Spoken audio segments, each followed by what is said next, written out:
L'ancien président Laurent Gbagbo et Charles Blé Goudé sont enfin libérés. Pour plus de détails, après le générique.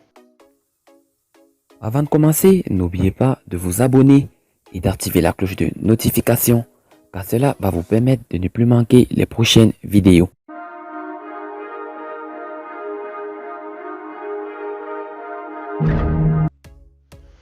Acquitté partiellement depuis un an par la Cour pénale internationale, l'ancien président ivoirien Laurent Gbagbo et l'ex-ministre de la Jeunesse Charles Blé Goudé viennent de recouvrer totalement la liberté à l'issue d'une audience à la Cour pénale internationale.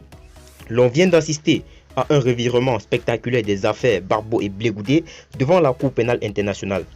La demande d'acquittement total des deux hommes a reçu un avis favorable auprès de la juridiction.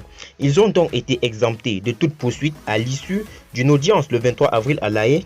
Charles Blé Goudé était accusé d'actes de torture, homicide volontaire et viol et condamné par accoutumance à 20 ans de prison ferme, de 10 ans de privation de liberté et d'un mandat d'arrêt entre autres charges. Le président Laurent Gbagbo avait été accusé de crimes contre l'humanité à l'initiative du président Ouattara.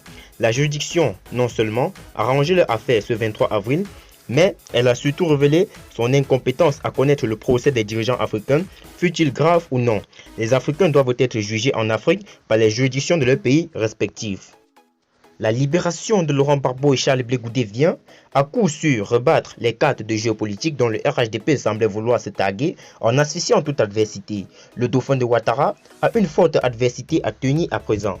En dehors de Guillaume Kéba Soro, dont les entreprises et les fidèles sont mis à mal par le régime en place, il faudra désormais compter la rude adversité des deux poids lourds que sont Gbagbo et Blé Goudé.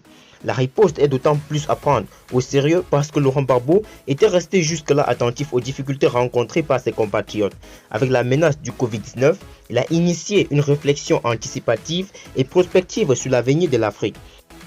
Il a instruit une haute personnalité ivoirienne, scientifiquement respectée au plan africain et mondial, de créer un comité d'experts d'Africains à l'effet de conduire une réflexion pluridisciplinaire sur l'Afrique d'après-pandémie, telle que l'a indiqué son porte-parole Koné Katinan.